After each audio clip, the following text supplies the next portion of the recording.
আসসালামু আলাইকুম, আরেকটা ভিডিও নিয়ে চলে আসলাম আপনাদের মাঝে। আজকের ভিডিও করা হচ্ছে চাঁদপুর জেলার একদম শহরের পাশে অবস্থিত একটি ছোট পার্কের। এই পার্কে আসলে অনেকে ইতিমধ্যে গিয়েছেন। এই পার্কটির নাম হলো চাঁদপুর রিসোর্ট। চাঁদপুর গাছতলা ব্রিজের পাশেই এই রিসোর্টটি অবস্থিত। চাঁদপুর শহরের কোলাহল মুক্ত একটি মুক্ত বাতাস কিংবা খোলামেলা পরিবেশে একটু প্রিয়জনের সাথে সময় কাটানোর জন্য আপনারা বেছে নিতে পারেন চাঁদপুর রিসোর্ট। এখানে রয়েছে কটেজ।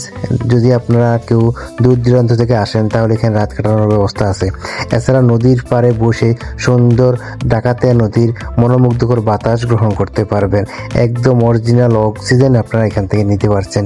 তবে এখানে আমার যেটা মনে হলো, এই রেস্টুরেন্ট যেটা আছে ভিতরে সেটা একটু খাবারের মূল্যটা একটু ব্যয়বহুল মনে হচ্ছে। সেক্ষেত্রে আপনারা বাইরে থেকে খাবার গ্রহণ করার চেষ্টা করবেন। তাছাড়া এখানে অন্যান্য পরিবেশ ভালো লাগছে, তাদের যে সৌন্দর্যভাবে সাজানো সেগুলো ভালো লাগছে। আসার চেষ্টা করবেন সবাই।